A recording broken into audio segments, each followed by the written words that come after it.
tradicional y que nosotros en geriatría solemos agregar a esta valoración.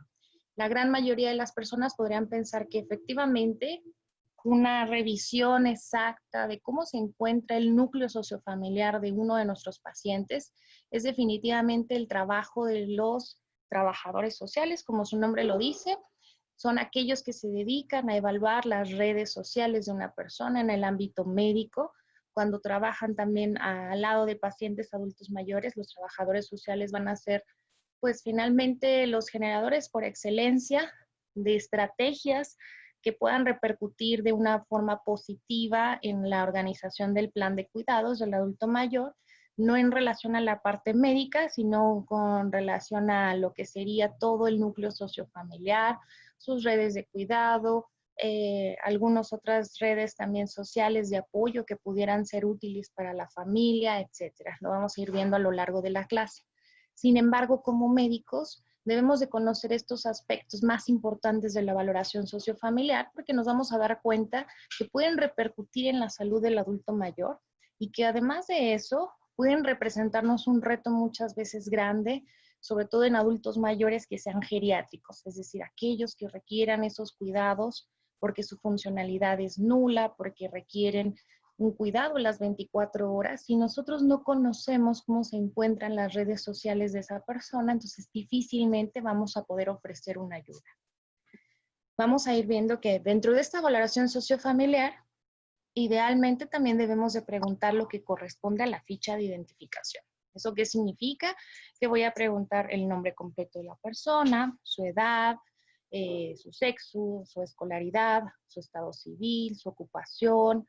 Vamos a preguntar también cuál es el tipo de apoyo económico con el que cuentan, si cuentan con algún tipo de seguridad social o no.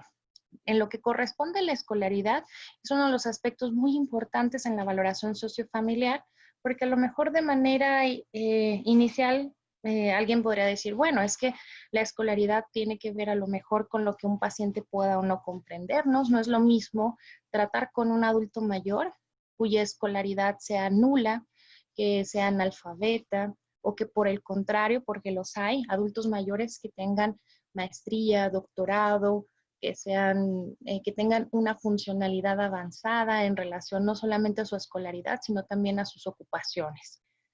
Pero más allá de este abordaje también de cómo tratar a un adulto mayor independientemente de sus años de estudio, vamos a ver que la escolaridad es un factor de riesgo también para muchas enfermedades. Sobre todo si nosotros estamos viendo a un paciente en el aspecto cognitivo con alguna sospecha de deterioro cognitivo leve o alguna sospecha de enfermedad neurodegenerativa. Entonces, lo que vamos a comentar en relación a la escolaridad es que efectivamente la escolaridad va a cumplir un rol en cuanto muchas veces a atenuar los síntomas. Personas con demencia muchas veces ven sus síntomas atenuados en los primeros años debido a su escolaridad alta. La escolaridad alta incluso muchas veces ya se ha propuesto y se ha encontrado en algunos estudios como un factor protector para enfermedades neurodegenerativas, tales como la demencia por enfermedad de Alzheimer, las demencias también en general, como el deterioro cognitivo vascular, podemos encontrarlo como un factor protector. ¿Qué otra cosa creen ustedes que pueda intervenir a la escolaridad como un factor de riesgo en relación a enfermedades? ¿Qué se les ocurre? ¿Alguien? No, vamos a buscar nombres.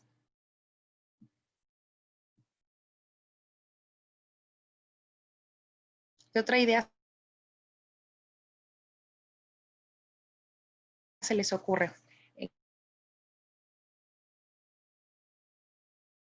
Que pueda enfermedad, a cualquier tipo de lo que sería, por ejemplo, en la enfermedad, en un aspecto, por ejemplo, en enfermedades neurodegenerativas.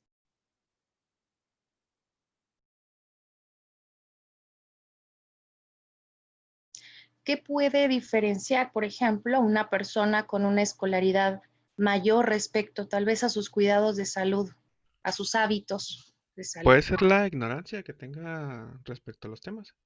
Así es. La escolaridad desafortunadamente juega un rol muy importante respecto a cómo cuidamos de nuestra salud.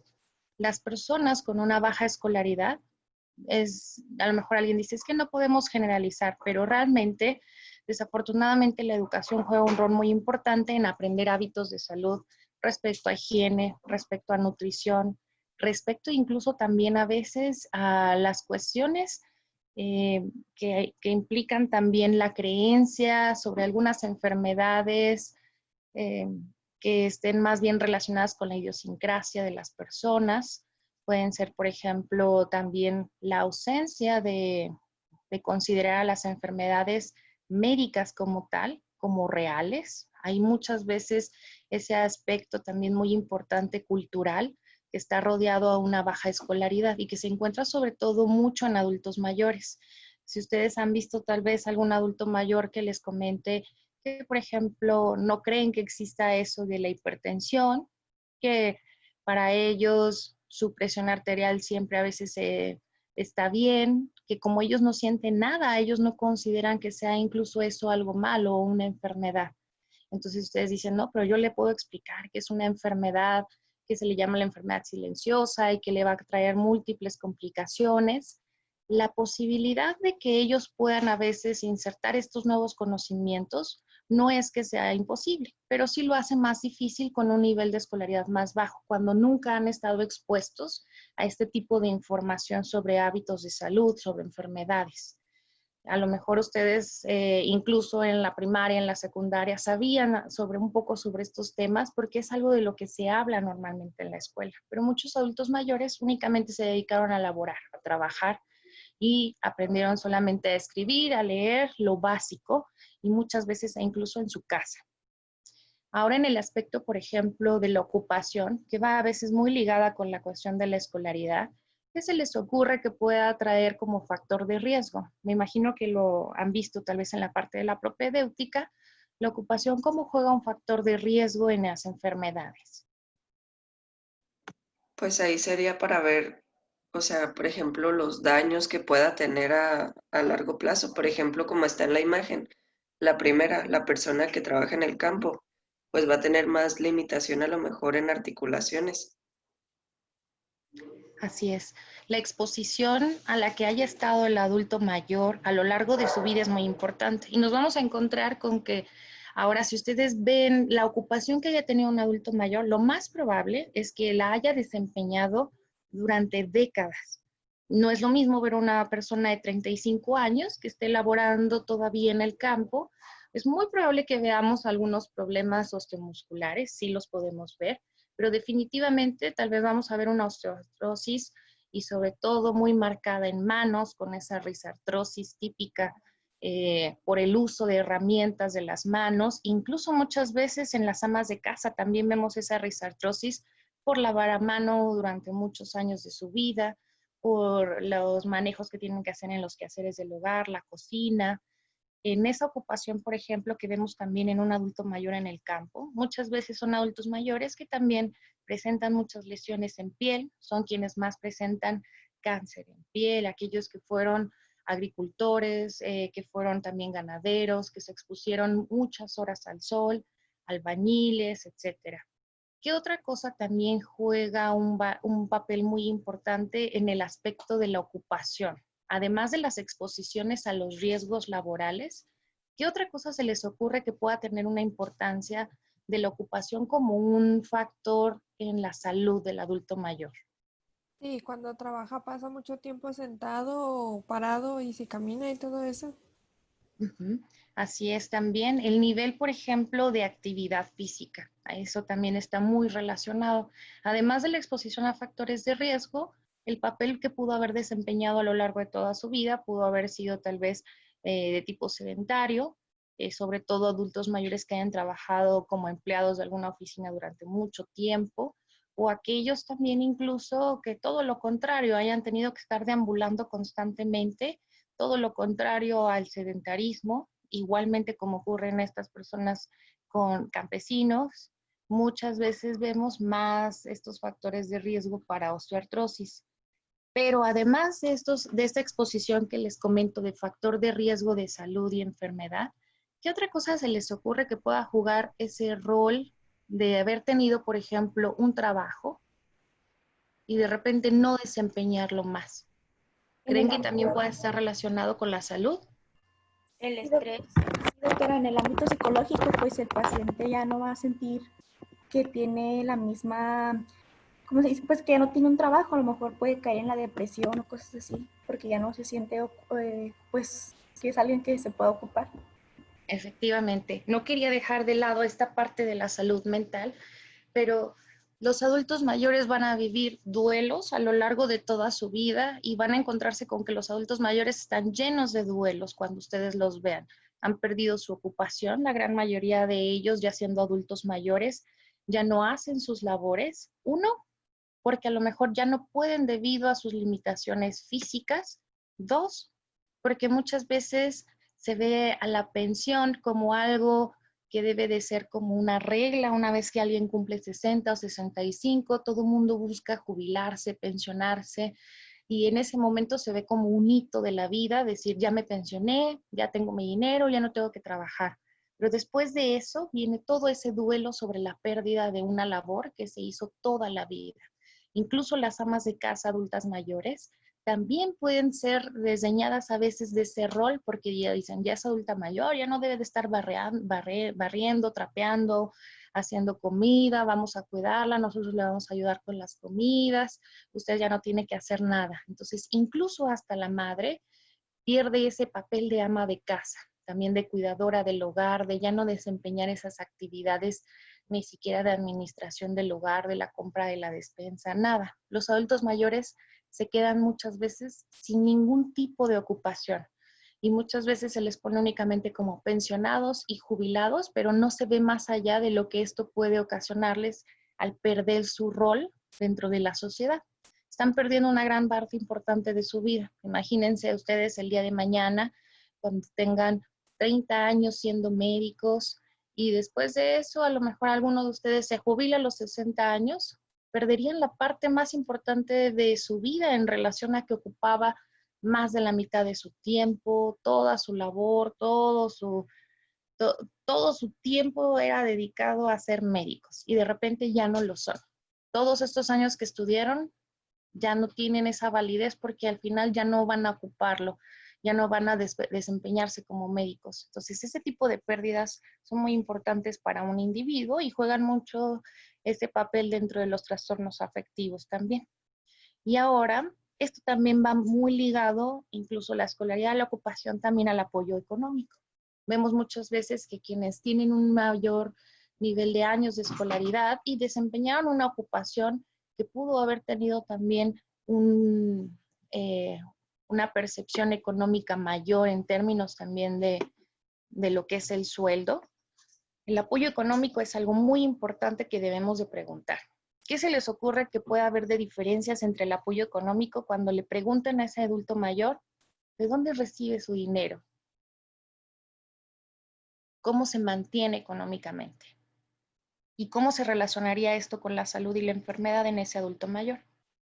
¿Qué se les ocurre? Pues primero si va a recibir atención médica o no Uh-huh. y en cuánto tiempo, porque puede que tenga seguro social en donde las citas son cada 3 meses, a que pueda pagar un particular en el que la cita pues puede ser cuando él la necesite. Efectivamente. Y eso es, fíjate que es algo que a veces alguien no ve.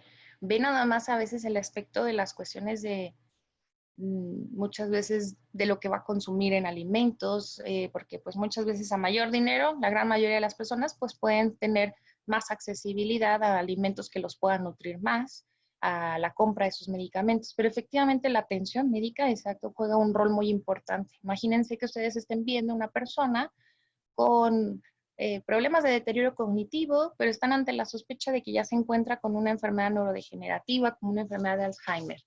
Y va a ser esencial que tomen un estudio de imagen de resonancia magnética. Vean a aquellos adultos mayores que a lo mejor no se encuentran ni siquiera con una pensión, sus hijos son los que los ayudan en la manutención y el apoyo que reciben económico es muy corto porque la persona a lo mejor que cuida de él también tiene otra familia que cuidar y no puede darle todo su dinero a su padre. Entonces, eso definitivamente va a marcar una pauta de decir, qué tan importante va a ser que yo le pueda tomar esta imagen diagnóstica. ¿Qué va a ser de diferencia en cuanto al tratamiento? ¿Valdrá la pena incluso hacer que haga ese gasto tan grande cuando lo que más necesita es comprar sus medicamentos para la hipertensión?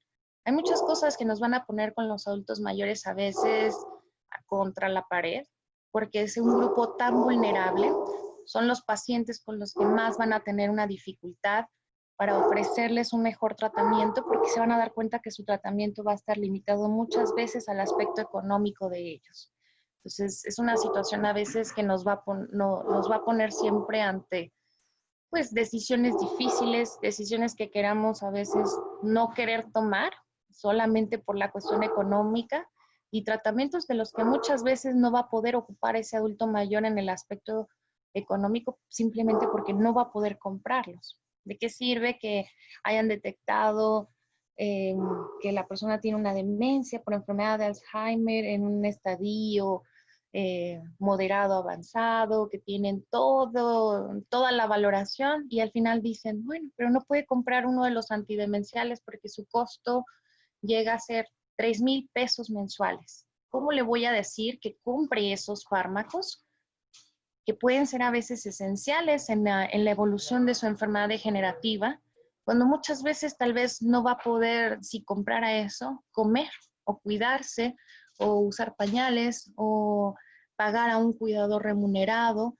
Entonces, muchas de las situaciones van a estar limitadas por esto. ¿Qué se les ocurre también que va en relación con el apoyo económico respecto a la seguridad social? Algo muy parecido también dentro de lo que decía Mariana en ese ámbito. ¿A qué nos referimos con seguridad social?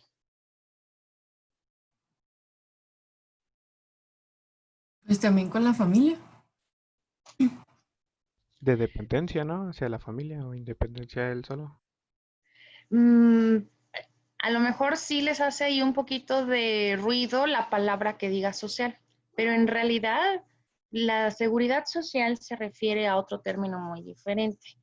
Es decir, es prácticamente el campo que ocupa todo lo que responde a la protección y cobertura de las necesidades de ese adulto mayor, principalmente hablando de la cobertura de salud. Entonces, tener seguridad social nos referimos a que alguien, si tiene seguridad social, es, por ejemplo, alguien cuenta con IMSS, o alguien no tiene seguridad social, entonces no cuenta ni siquiera con seguro popular, no cuenta con ISSSTE, con nada de seguridad social. Entonces, realmente nos referimos a esa palabra como al sistema público que da la previsión de los cuidados del adulto mayor. Eso es la seguridad social. Entonces, siempre hay que preguntarle si tiene o no seguridad social, es decir, si cuenta con alguna institución que prevea y le provea también sus cuidados. Seguro social, ISSSTE, Seguro Popular, ahora llamado INSABI, en este caso, en México. Si cuenta, a lo mejor incluso algunos adultos mayores pueden contar con seguro de gastos médicos mayores por parte de sus hijos, etcétera. A eso me refiero con seguridad social. Ahora, la presencia o ausencia de esta seguridad social, ¿cómo puede tener una marca importante en la salud y enfermedad del adulto mayor? Pues primero sería la incertidumbre de qué va a pasar si se enferma. O sea, bueno, él en primera persona, ¿qué va a pasar si me enfermo? ¿Qué voy a hacer? Así es. Imagínense que esa incertidumbre, de hecho, ocupa no nada más a los adultos mayores, puede ocupar a todos realmente. Imagínense que el día de mañana ustedes se accidentan, están politraumatizados, necesitan múltiples cirugías y que ustedes no tengan ningún tipo de seguridad social. Desde el principio estarían preocupados primero a dónde los van a llevar, a qué hospital los están llevando, porque van a decir, ¿podré pagarlo?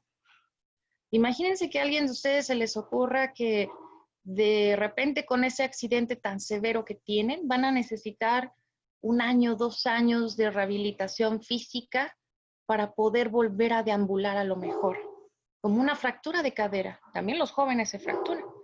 Tienen una fractura de cadera, de pelvis, que estén politraumatizados, que les digan que van a llevar rehabilitación física. ¿Les preocuparía exactamente como dice Mariana? ¿Cuál sería la certidumbre que tendrían respecto a quién va a pagarle su terapia? Y en el caso de que muchos no tengan seguridad social, ¿qué tal que no pueden pagar esa terapia?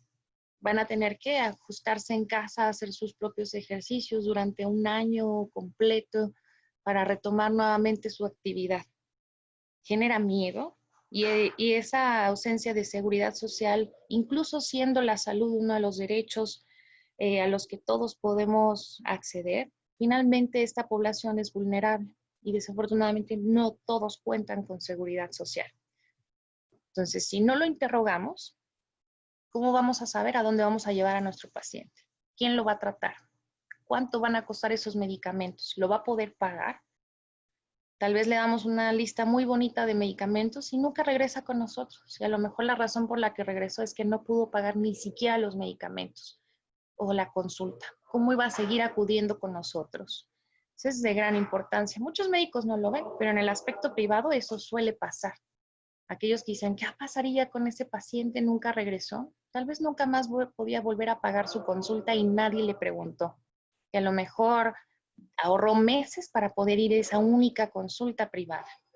Entonces, de ahí la importancia de conocer estos aspectos. Ahora, el estado civil. Ya comentábamos también que dentro de esa ficha de identificación es muy importante los aspectos de esa ficha de identificación básica. Pero alguien me dirá, ¿por qué el estado civil tiene una gran relevancia en la salud? Y sobre todo en el adulto mayor. ¿Qué se les ocurre? Pues ahí sí podría ser de la salud mental al estar viudo. Uh-huh. La viudez, de hecho, se considera un factor de riesgo de enfermedad. Y además de eso, dentro de los factores también, efectivamente, en los trastornos afectivos juega un papel muy importante, sobre todo la viudez reciente. Es decir, no es lo mismo que preguntemos a un adulto mayor, ¿es casado, soltero, viudo? Y que les diga, soy viudo. ¿Viudo desde hace cuándo? Viudo desde hace 6 meses. No va a tener la misma relevancia para nosotros que nos diga viudo desde hace 30 años. Muy probable que a lo largo de ese tiempo el paciente ya se haya convertido en una persona incluso muchas veces independiente, que no tenga esa opción a lo mejor incluso de verse como una pareja con alguien más, sobre todo por las cuestiones también culturales que muchas veces se tenían antes respecto a la pareja al momento de quedar viudos, muchas veces no rehacen su vida. Y la viudez reciente juega un rol muy importante en cuanto a salud. Y muchos de esos adultos mayores a veces acuden simplemente por síntomas depresivos. Entonces es la gran importancia. Ahora, ¿qué se les ocurre que se enfermen más? ¿Los solteros, los casados o los viudos?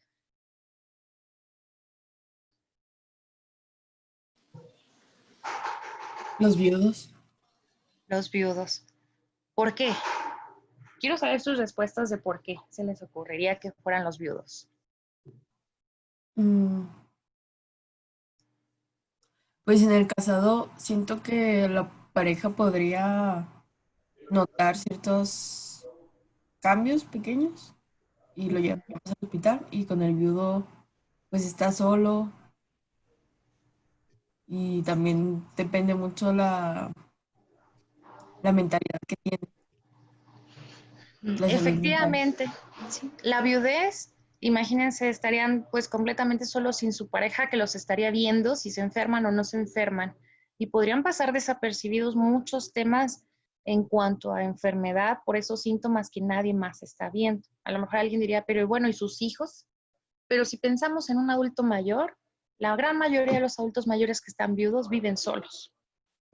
Pocos son los que a veces van y viven después con sus hijos, pero viven con ellos la gran mayoría en el momento en que ya tengan que depender para realizar alguna de sus actividades básicas. Es decir, aquellos que ya no pueden caminar, comer solos, bañarse, vestirse solos, es cuando ya se recurre a otras redes sociales para ser cuidados por ellos, por los familiares. Y en cuanto a lo que sería, por ejemplo, la residencia de un adulto mayor, ¿qué sería lo más importante preguntar? ¿Creen que cambia algo en cómo deberíamos preguntar en la historia tradicional? Nada más le preguntamos a nuestro paciente dónde nació y dónde vive, cuál es su dirección. Pues puede ¿Qué que otras? iban a alguna casa de asistencia o así, ¿no? Así es. Vamos a tener muchos otros adultos que ya no solamente nos van a decir como los jóvenes, mi dirección es esta. Van a decir, vivo en tal lugar, es un asilo, o simplemente van traídos por los del asilo, o a lo mejor van a consultarlos en el asilo y se dan cuenta que esta es su casa. ¿Qué sería importante preguntar dentro de esa casa? Dentro de lo que ustedes recuerdan primero de propedéutica. Sí, ¿de cuántos pisos es? ¿Por riesgo de Ujú, caída?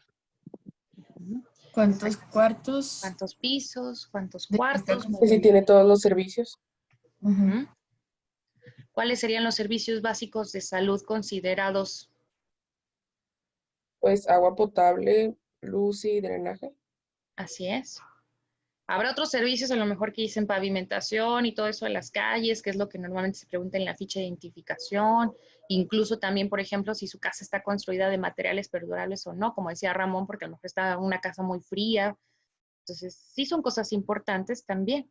Pero más allá, aparte de cómo están construidos, cómo está construida esa casa y esos servicios básicos de salud, ¿qué se les ocurre también que es importante de su residencia? ¿Con quién vive? ¿Con quién vive? Ajá, muy bien. ¿Quién cohabita con él? Entonces, las personas que cohabitan o que viven en esa institución, en esa casa, a lo mejor es una familia donde vive, es una familia extendida, en donde tenemos a toda la familia del núcleo de la hija y a los nietos incluso viviendo, y la persona a lo mejor dentro de esa casa nada más le dejan un cuartito. Han sabido de muchos adultos mayores, me imagino así, que viven dentro de la casa y aparentemente dicen, sí, vive con su hija. Pero cuando ya uno busca y rasca más, en realidad viven en el cuartito que está atrás de la casa, aparte, separado de todos los demás. Entonces, realmente podríamos considerar que está viviendo en la misma casa con todos, que tiene el mismo acceso tan fácil a todos los alimentos del hogar, al refrigerador, a las cosas que todos comen, al mismo espacio. Muchos de ellos solamente dentro de ese cuartito son llamados en el momento en que hay comida para que vayan a comer, y el resto del día lo pasan en un cuarto de 3x3 o 2x2 metros, con su camita sin moverse porque no tienen a otro lugar a donde ir y a lo mejor viven en la casa de la nuera y les da mucha pena estar ahí con los demás, entonces no piden nada y se están todo el tiempo, las 24 horas en su cuarto. ¿Qué otra cosa también sería importante dentro de la vivienda? ¿Qué tal que alguien no tiene vivienda?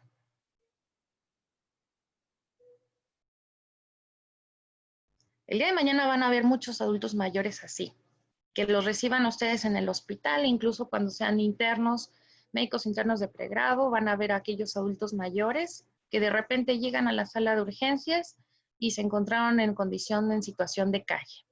Las personas en situación de calle muchas veces, a veces no llegan solos al médico, son traídos por paramédicos, los vio la policía, vieron que estaban tirados, se veían enfermos y los llevan al hospital porque creen que algo malo le está pasando.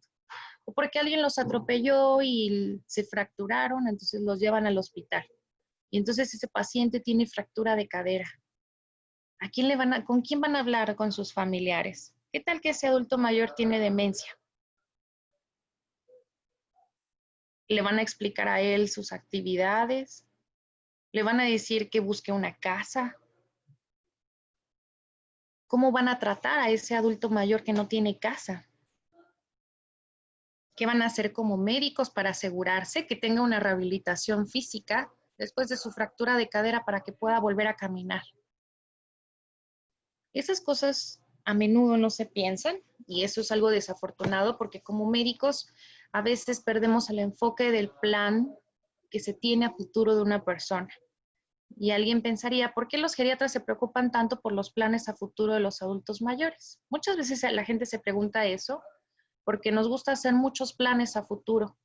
El plan para corto plazo es importante, claro, pero también tenemos que hacer planes a largo plazo para saber cómo va a morir esa persona y que muera lo mejor posible.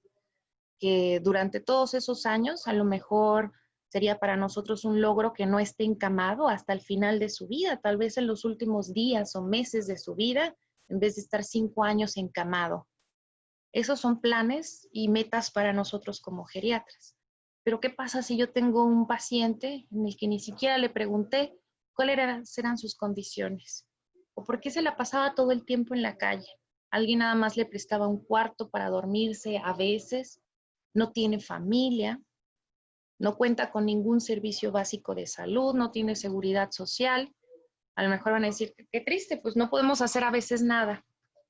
Ahí es donde juega la valoración sociofamiliar y los trabajadores sociales su rol más importante, en la búsqueda muchas veces de una institucionalización posterior. La institucionalización es vista como algo completamente malo. Es decir, la institucionalización se refiere a buscar una institución de cuidados para el adulto mayor, ya sea después de alguna enfermedad, en algún momento definido de su vida, o incluso también para la rehabilitación física. Y aunque suene desafortunado, porque van a decir, no sería mi mejor opción, pero sí hay instituciones que afortunadamente son gratuitas y en las cuales los adultos mayores pueden ser llevados si no tienen familiares ni dinero. Entonces, es muy importante preguntar sobre esa institucionalización, no solamente si vive en un asilo, incluso también si acude a casas de día, si a lo mejor ha estado antes en un asilo y ahora ya no lo está. ¿Por qué se les ocurre que estar en un asilo o en una casa de cuidados o en una residencia de adultos mayores o en una casa de día haciendo a lo mejor ejercicios, actividades recreativas con otros adultos mayores? Puede ser una pregunta importante de hacerle a un adulto mayor en esta ficha de identificación que vamos viendo que es especial. Pues primero para el cuidado, por ejemplo, en el asilo, o también para pues, la actividad que tiene. Como decía usted, no es lo mismo que esté todo el día en una casa solo, a que conviva con más gente. Así es. Y además de eso, ¿qué se les ocurre también que sea, por ejemplo, importante? ¿Qué pasa, qué pensarían, por ejemplo, respecto al patrón de enfermedad o de salud? Si alguien les dije que estuvo en un asilo durante 3 meses y después lo sacaron y ahorita está en casa de uno de los hijos y a lo mejor ya están pensando otra vez en llevarlo a un asilo, ¿cuál sería su prejuicio respecto a eso? Porque a lo mejor no sabemos cuál es la situación todavía, hasta no preguntar más, pero ¿qué es lo que estarían pensando en ese momento? Que se va a deteriorar porque no tiene algo estable y a lo mejor siente que, pues sí, juega un rol importante el papel psicológico. Uh-huh. Esa unión quería que vieran. La institucionalización va a depender muchas veces de la red social con la que cuente. El hecho de que una persona nos diga que ha estado en una casa de cuidados, en un asilo, y más las 24 horas o durante varios meses, nos da una pista sobre la red social. ¿Qué está pasando en el núcleo de la familia? Que hay la necesidad de que este adulto mayor tenga que ser cuidado. Y ahí Mariana no incluyó mucho este prejuicio que se hace muchas veces en otras personas, en donde dicen, la familia no lo quiere y se la pasa llevándolo entonces a las casas de cuidado y ya está pensando en llevarlo otra vez a otro asilo. Ese es un prejuicio, les voy a decir por qué. Porque muchas veces, aún antes de saber más los detalles, podemos pensar que es algo malo. Y la institucionalización tiene sus cosas malas y buenas.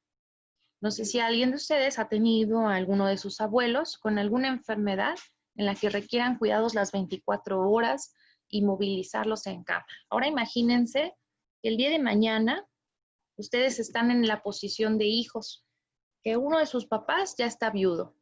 Ustedes tienen 60 años y su papá tiene 85 años. Que su papá necesita que lo estén moviendo las 24 horas para sentarlo, para acostarlo, para cambiarle el pañal. Ustedes todavía son médicos que afortunadamente han decidido que todavía, a pesar de su jubilación, siguen trabajando porque ya no tienen una pensión en ese entonces. Acuérdense que ya no tenemos esto más que de las AFORES. Y dicen, siendo adultos mayores pueden seguir trabajando y siguen siendo médicos. Tal vez su labor de médico los va a ocupar muchas horas del día. ¿Cómo van a cuidar a su papá de 85 años que requiere que le den comida en la boca? dejarían su trabajo como médicos para ganar menos y quedarse solamente con sus ahorros para cuidar de su papá las 24 horas. O a lo mejor deciden llevar a su papá a un asilo. Le contratarían una buena enfermera, dicen ahí. Esta es una muy buena opción. Es una forma también de llevar los cuidados a casa, al domicilio. ¿A alguien más se le ocurre otra cosa? Pues mi mamá siempre me ha dicho que quiere que la lleve al asilo. Y yo no quiero, pero ella quiere y pues está raro porque generalmente, bueno, yo pensaba que las personas no iban a querer irse al asilo, pero es lo que ella dice.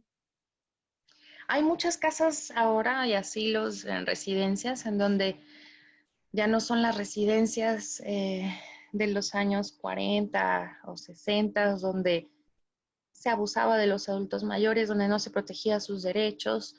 Ahora hay residencias hasta incluso en donde cohabitan hasta dentro de mismas casas, es decir, lugares en donde hay varias casas construidas de manera especial para adultos mayores, para que se sientan dentro de una comunidad y no solo dentro de una sola casa. Hay casas y residencias donde tienen tantas actividades que se sienten muchas veces adultos mayores más felices ahí que dentro de su casa, porque un día bailan, el otro día hacen ejercicio, otros días tienen música, van a museos, van a viajes, depende de las actividades que pueda hacer o desempeñar un adulto mayor. Pero también, por ejemplo, en el aspecto del enfermo que comentábamos, que no se pudiera movilizar, se les puede dejar una enfermera, ya sea la enfermera general que puedan tener todos, y también unas enfermeras personalizadas incluso dentro de la misma institución. Entonces, tiene sus partes buenas. Y lo que yo quería es que vieran este otro lado de la moneda donde a veces a los hijos puede no quedarles otra opción. Y puede decir a lo mejor ahí, le contrato una buena enfermera y es una excelente opción. La cuestión es que el costo a veces de una enfermera para cuidados de 24 horas es casi igual que el de una institución. Resulta siendo también bastante caro, porque van a requerir tal vez una enfermera para los 3 turnos. Y a lo mejor alguien me diría, pongo a vivir a la enfermera ahí. Pero ahora imagínense esa enfermera agotada 24 horas viviendo todos los días en su casa. ¿Creen que cuide muy bien de su papá? ¿Estarían contentos si se quedara en la noche al pendiente de él si necesita movilizarse?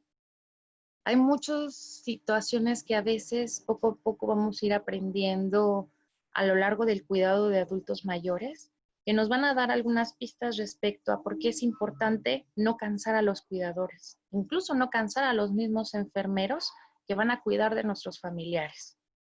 Entonces, quería que vieran esta otra situación y también en lo que corresponde al abandono social, porque a lo mejor, y esperemos que no sea así, porque todos pueden decir que nunca van a hacer eso, pero a lo mejor el día de mañana toman la peor decisión que puedan tomar y deciden abandonar a su papá en un asilo y nunca vuelven por él. A lo mejor ahorita dicen, ay no, yo nunca haría eso. El mundo está lleno de muchos hijos que han dejado a sus adultos mayores en los asilos y nunca han regresado por ellos. Incluso asilos privados o particulares que después se quedaron con adultos mayores que no tienen familiares porque nunca más los encontraron y se perdieron por ahí y lo fueron a dejar seguramente de otro estado de la República y no regresan nuevamente. O abandonados también dentro del hospital. Ocurre muy a menudo. Se fractura la cadera, ven que va a requerir muchos materiales, no se pueden comprar y entonces los familiares no se vuelven a ver. El trabajo social tiene que andarlos buscando como si fueran policías para ver dónde están esos familiares. Entonces, esperemos que el día de mañana estas clases de geriatría les den un aspecto diferente para reaccionar ante esas situaciones. Y quiero que consideren a veces a la institucionalización como a veces una opción a la que no le queda muchas veces a otros familiares. Pueden amar mucho a su familiar, pero a veces no tienen otra opción más que dejarlos al cuidado de otras personas o en otro lugar para poder tener dinero, trabajar y poder cuidar bien de él, aunque sea no de una forma directa, sino indirecta. Entonces vamos a pasar también con la siguiente. Ahora quiero que vean esta parte de lo que corresponde al tipo de familia y red social. En el tipo de familia y de redes sociales va a ser muy importante preguntar, como ya estuvimos viendo en la situación de con quién cohabita, primero cuántos hijos tiene, porque alguien puede tener 8 hijos, pero a lo mejor de esos 8 hijos, 4 están muertos, y de esos 4 hijos, 2 de ellos viven en Juárez o viven en Estados Unidos, y entonces solamente 2 viven en la ciudad, uno en el lado opuesto, y finalmente uno solamente que tiene ahí cerquita viviendo. Y algunos de ellos muchas veces pueden tener 2 hijos, pero están las 24 horas con el paciente e incluso se van turnando y vive un mes con ellos y un mes con otros. Lo más importante de la valoración y en el tipo de familia es también saber dentro de este núcleo familiar cuántos son los miembros de la familia con los que cuenta el paciente para sus cuidados. Puede tener, como decíamos, miles de hijos y nietos, pero si ellos no lo visitan, si ellos no se contactan con su familiar, con el paciente, entonces la frecuencia de ahí es muy importante reconocerla. Preguntar cuántos de esos hijos lo visitan a la semana. Cuando lo visitan, ¿cuáles son las actividades que hacen con ellos? ¿Cómo pasan su tiempo durante la visita? Y además de eso, preguntarle muchas veces también incluso de otras redes sociales. Eso es una red social, esas comunicaciones o nexos que tenemos con la sociedad, con otras personas o individuos, y también el tipo de contacto que tenemos con ellos, porque de ahí es como vamos a definir a esta red social. ¿Qué tal que con los hijos tiene muchos, pero en realidad solamente lo visitan una vez a la semana, se van turnando, le llevan la comida y la despensa, lo saludan, se quedan 1 hora con él y después se van? Realmente es una frecuencia primero muy baja de visitas, no es un contacto familiar de calidad, no se ponen a platicar con él sobre todo lo que sucedió en la semana, entonces realmente pueden ser no las personas con las que más confiaríamos para saber del paciente. Tal vez quien más lo visita es su vecino, y su vecino va a visitarlo todos los días y desayunan juntos y se toman un café y pasan ahí la tarde y a veces incluso va a casa del vecino con la familia de él y ellos lo sacan a pasear. Tal vez alguien podría decir, pues su familia sigue siendo su familia, pero realmente su red social estaría compuesta principalmente por el vecino y la familia del vecino, porque tendrían más frecuencia de contacto y tendrían un contacto también incluso de mayor calidad que su misma familia. Y la otra situación es dinámicas familiares adversas. Sé que a lo mejor no han tenido ustedes muchas clases sobre medicina familiar. En medicina familiar lo que se busca es saber cómo se encuentran los tipos de familia. Dentro de la familia, acuérdense que este núcleo familiar puede tener varias personas dentro del grupo. Por ejemplo, puede ser, como decíamos, una familia extensa, en donde está el núcleo principal de padres e hijos, pero además de eso pueden estar los nietos, el esposo o la esposa de alguno de los hijos. Eso se convierte en una familia extensa, miembros que se van agregando a esa familia.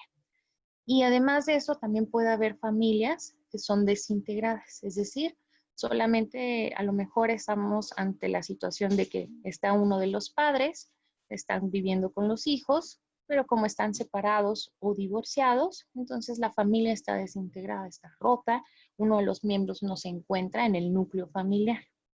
Independientemente de qué tan grande o pequeña sea esa familia, lo que más nos interesa es cómo es la dinámica de esa familia dentro del hogar, si es adversa o no para el paciente. Hay familias que pueden ser además disfuncionales, es decir, cuyas relaciones entre los miembros de la familia generen una disfunción o estén provocando, por ejemplo, agresividad verbal, física, que haya una mala relación entre unos y otros. Y al final, lo que me interesa es si eso afecta a mi paciente. Pongamos un ejemplo, por ejemplo, de una familia en donde los padres están, tanto el padre y su esposa, adultos mayores, tienen a sus 3 hijos. Uno de sus hijos vive con su esposa, la esposa se pelea con los otros hijos, eh, regañan a los nietos, al final todos ellos se llevan muy mal. ¿Podríamos definir eso como una dinámica familiar adversa para esos padres adultos mayores? ¿Creen ustedes que eso sería adverso?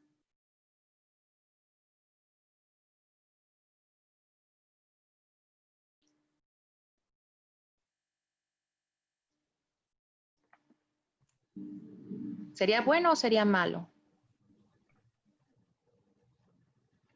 Eso es malo, ¿no? ¿Por qué? Bueno, pues cuando hay discordancia entre, por ejemplo, las personas que habitan o sea, en el núcleo familiar, donde o sea, a veces los abuelos regañan a los nietos y los papás no están de acuerdo porque los regañaron y se enojan, o cuestiones de ese tipo, pues crean pues sentimientos no muy buenos entre los miembros de la familia y eso pues provoca problemas.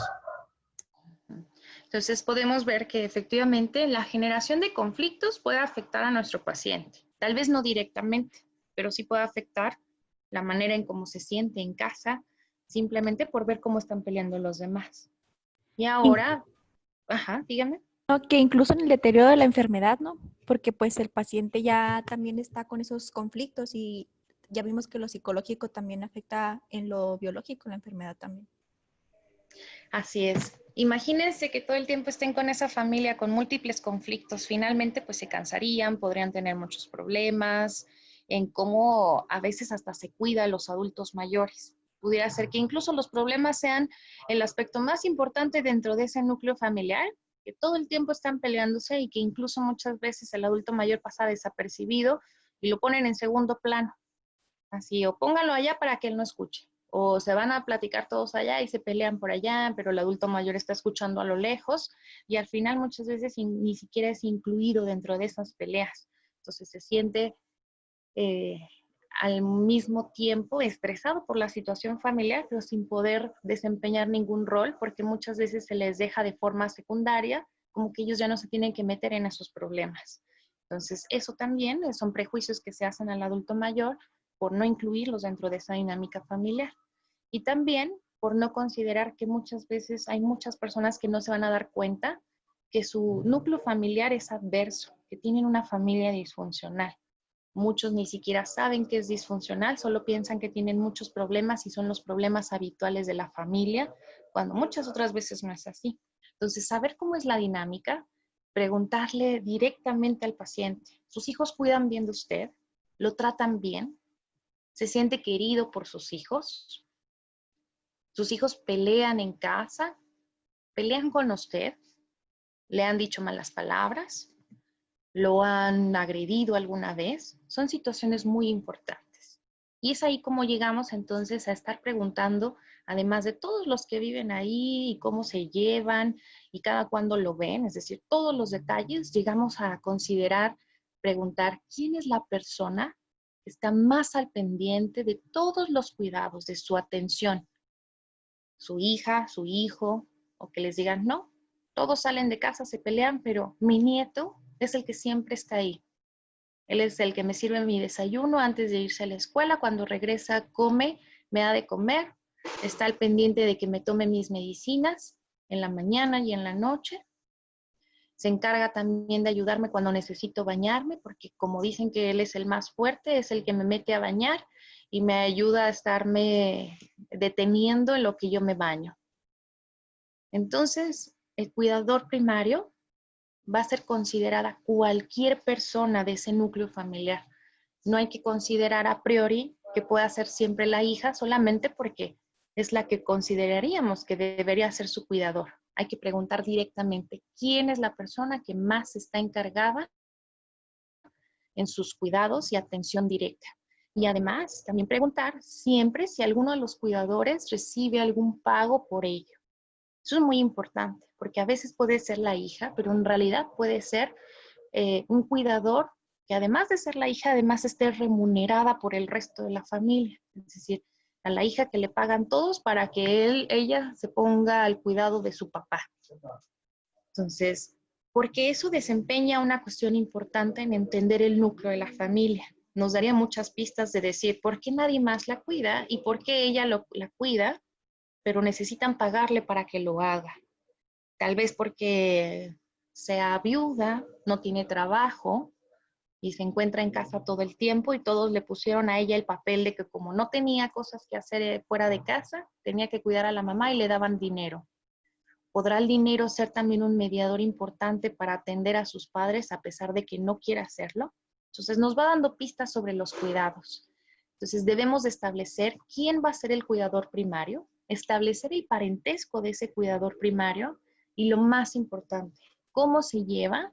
Ahora no, así como preguntamos con los demás hijos si lo tratan bien, ¿cómo se lleva con ese cuidador? ¿Cómo se lleva con su nieto?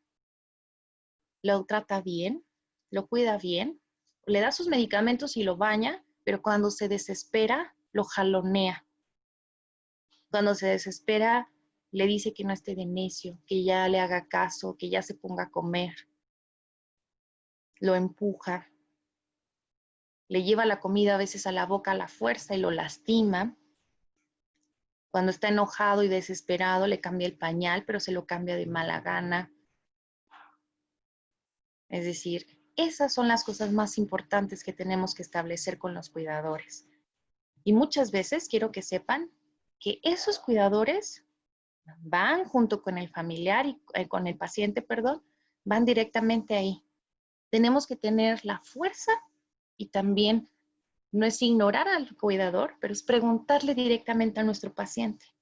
No es como en pediatría. Los niños no hablan, tenemos que preguntarle a los papás.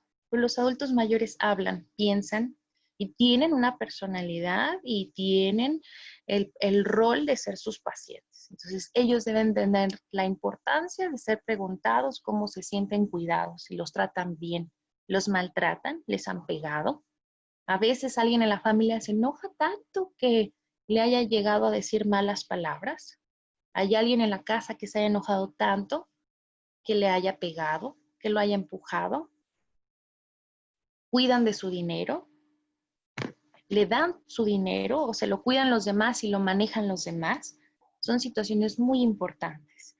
Y es ahí como llegamos a dos núcleos, a dos puntos muy importantes en la valoración sociofamiliar del adulto mayor. Reconocer la presencia de colapso del cuidador y reconocer el otro lado de la moneda también, que muchas veces está relacionado con el colapso del cuidador, reconocer el maltrato. El colapso del cuidador, ¿cómo creen que se defina ustedes? ¿A qué nos referiríamos con colapso del cuidador? Como el burnout. Pues ya un desgaste, ¿no? Tanto físico, mental, emocional.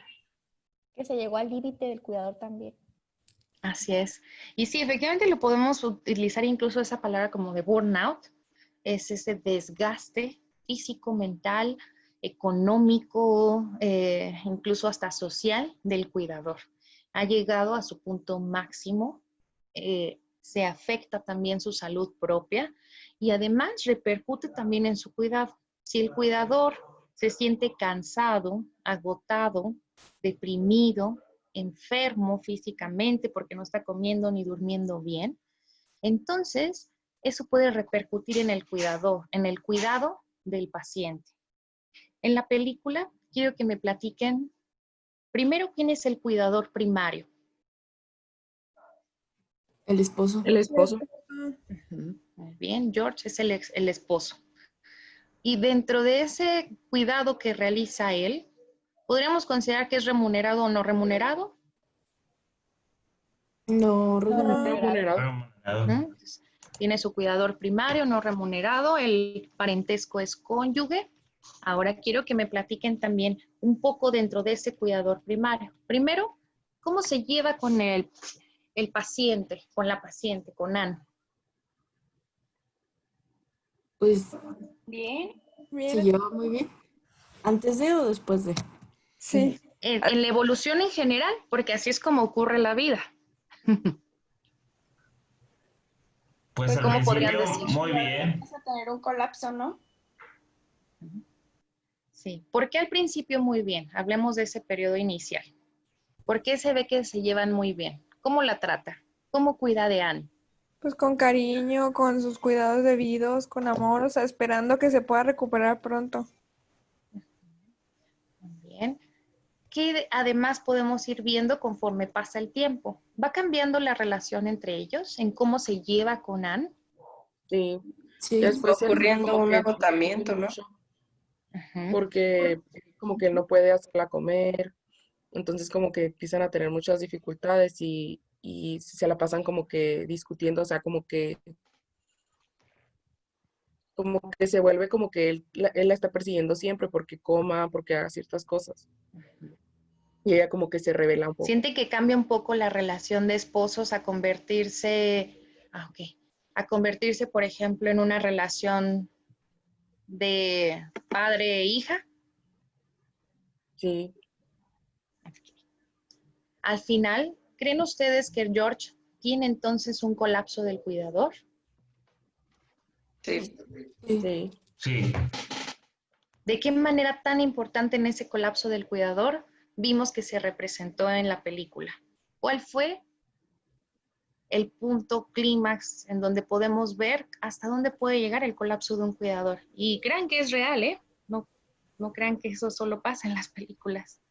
Cuando le da la cachetada. Cuando le pega, ajá, cuando le da su cachetada. Lo máximo sería pues ya cuando le da con la almohada. Así es. Algunas personas ven incluso, ¿qué es lo que hace al final incluso después de matarla a ella? Pues la prepara, o sea, le pone su La ropa vuelve a cuidar. como si fuera su Sí, le mamá. cuenta una historia y así, ¿no? Como que otra vez más tranquilo. Ujú. ¿Entendieron esa parte como mezclada entre la realidad de por qué la hija después entra sola a la casa? No. Sí, porque ya habían fallecido los dos. Ajá. Ah, Se da a entender eso dentro de la película, en donde se considera que él comete suicidio también, después de que sucede toda esa situación. Es el punto como del clímax finalmente, en donde después de matarla a ella, él también ya no está y solamente se encuentra la hija sola en casa. Y se ven esta mezcla también de escenas. Hay gente que le da varias representaciones, en donde finalmente pues ellos se encuentran y por eso es que cuida de ella de esa manera, como volverla a ver, porque en realidad ya estaba muerto desde un inicio. Entonces, de alguna manera es muy importante también cómo este colapso del cuidador puede llegar a puntos tan altos de maltrato. A mí me gustaría que en la siguiente clase vamos a dejar esto como si fuera un intermedio de aquí a mañana eh, para completar este tema y el viernes ver el tema que nos quedaba igual, sin cambios. El día de mañana completaríamos lo que corresponde a maltrato. Se van a quedar con el pendiente de su examen corto para mañana, entonces para que estudien esta parte de la valoración sociofamiliar. Y les voy a tomar nada más una fotito a todos, porque sé que tienen clase ahorita todos otra vez. el viernes, ¿no, doctora? ¿Cómo? Para el viernes, lo que queda pendiente. Sería para mañana. ¿Ves que dejamos unas libres? Ajá, entonces sí nos vemos mañana. Sí, mañana nos veríamos. Para completar la de hoy y que lo hagamos con tiempo, la parte de maltrato, que no lo hagamos así todos apurados y ya el viernes ver lo que corresponde a lo que va a ser valoración funcional. Ujú. Ok. Bien, voy a tomarles una fotito. Vamos a... Ay, disculpen también mis ruidos en casa.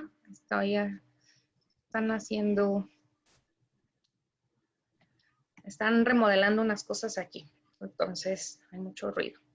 Voy a ponerles una foto a todos. ¿Quién nos falta? Listo. Sonrían.